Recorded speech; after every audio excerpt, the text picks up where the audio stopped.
Magandang araw mga kaibigan. Okay, pag-usapan naman natin ang Cebu. Napaka-good news po sa mga nagmamahal ng katotohanan, nagmamahal ng tunay na demokrasya at ang pagbabago sa Cebu. Ito, post ni Teo Moreno. I hope na mga accurate ito. Napakagaling na researcher si Teo Moreno, kaya palagi kong i-sinishare yung kanyang mga post. Okay. 19 minutes ago na post ni Teo Moreno. Pam Baricuatro is leading so far. So, gubernatorial race, Cebu Province. Number 1, Pam Baricuatro. 77,037 votes. Number 2, Gwendolyn Garcia. 27,938 votes. Valeriano Jinko, 2,732 votes. Okay, so halos 50,000 ang lamang.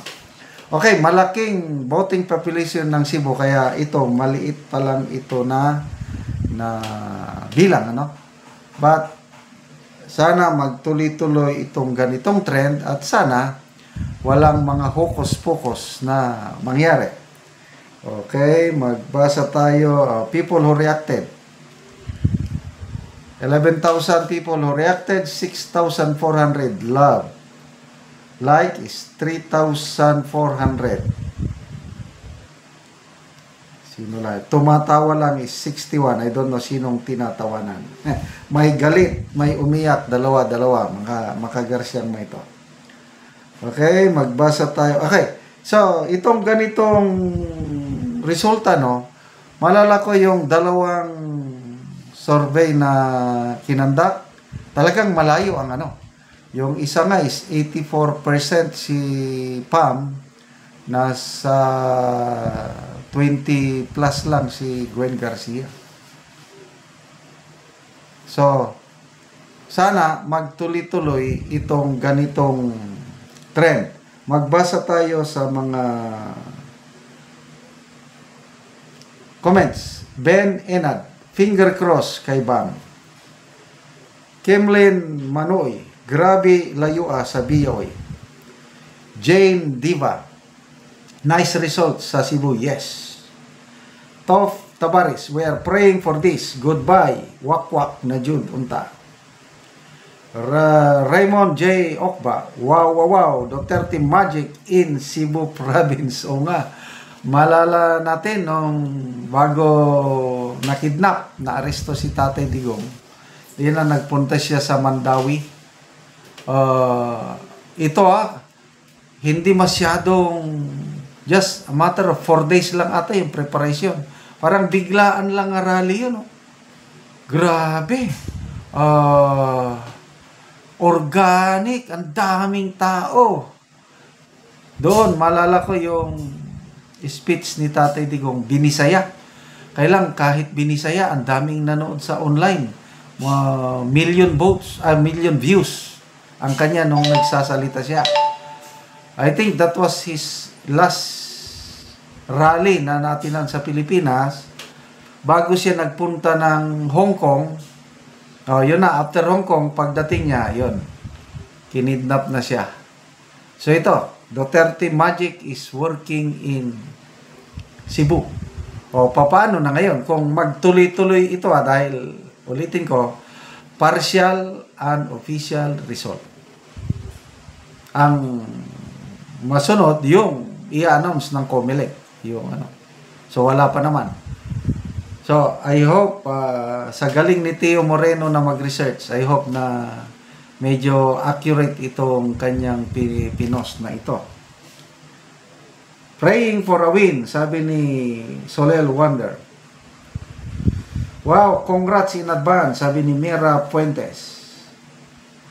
Jane Diva, natalo ka na Ma'am Garcia, BBM ka kasi. Weh. In case, in case tuloy-tuloy na ito at manalo si Pam Baricuatro. Tanong, yung 20 pesos per kilong bigas as they have promised. Itutuloy pa kaya nila? Oh. Kasi ang original plano na nila, sa tingin ko lang ito, opinion ko lang, tuloy-tuloy yung pagbebenta ng bigas bago mag-eleksyon. Pasalamatan natin ang COMELEC dahil COMELEC stood their ground. Bawal sa batas. Kaya sabi ng COMELEC, pwede ba ihinti nyo yan at sa May 13 na lang kayo magbenta bukas. May 13. Sabi naman ng DA Secretary na sumunod tayo dahil mahirap makasuhan eh. Kasi kung tuloy-tuloy sila nagbenta, baka kaliwat kanan ang ikakaso. Maganda rin yung ginagawa ngayon na itong kaliwat kanan ang kaso ng administrasyong ito sa Supreme Court. Kaya yung triple effect nun, kaya ang mga ahensya, hindi na basta-basta gagalaw kasi alam nila na meron tayong Supreme Court na takbuhanan ng mga ano.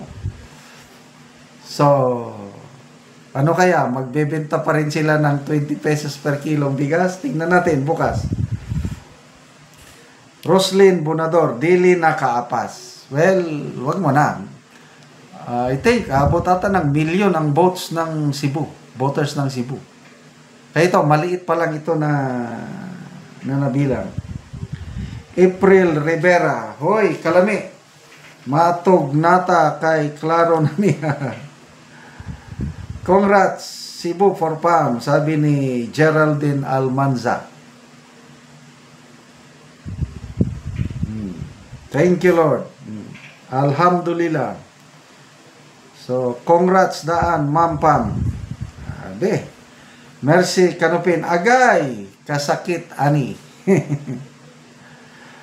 Rodeline Bayani, pa-update sa senator. Okay, we'll try our best. Naghahanap din ako. Baka medyo magpuyat muna ako ngayon. Hindi muna ako matutulog. Kasi gusto ko ring malaman update sa senator. Sana maraming makapasok sa ating Duterte 12. Ito, boto ko. Talagang ako, sinunod ko. Duterte 12. Yung 10 plus 2, Camille Villar and Aimee, yun talagang binoto ko. Para lubos-lubusan na lang. Okay, so, salamat mga kaibigan sa inyong pagsubaybay sa ating channel. Nakakatulong kayo ng malaki sa tribong Talandig ng Bukidnon. Namimigay tayo ngayon ng libreng yero at pako para ma-repair ang sira-sirang bahay ng tribong Talandig. Kaya, salamat sa inyong panonood, lalo na yung hindi nag-skip ng ads. Panoorin nyo ang video na ito. Ron mo na po ni ang nang kinahanglan og tabang, ug mo na ni makita sa gawas nga bahin sa iyang balay, sa iyang atop o kagubaon na gyud.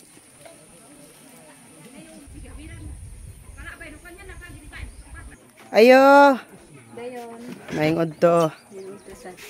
Ana ang buslot sa among balay. Ano siya? Mga dako na gid kayo. Bisi.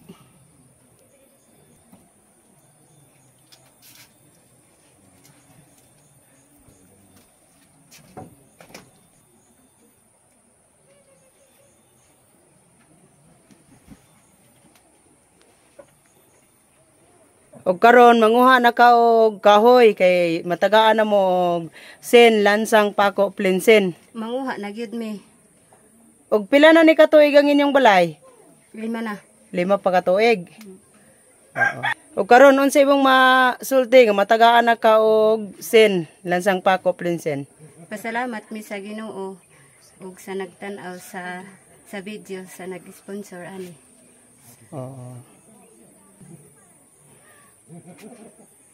Dili gyud mi kabalay kung dili mi tabangan sa among pagbalay tungod kay lisod among pagpuyo.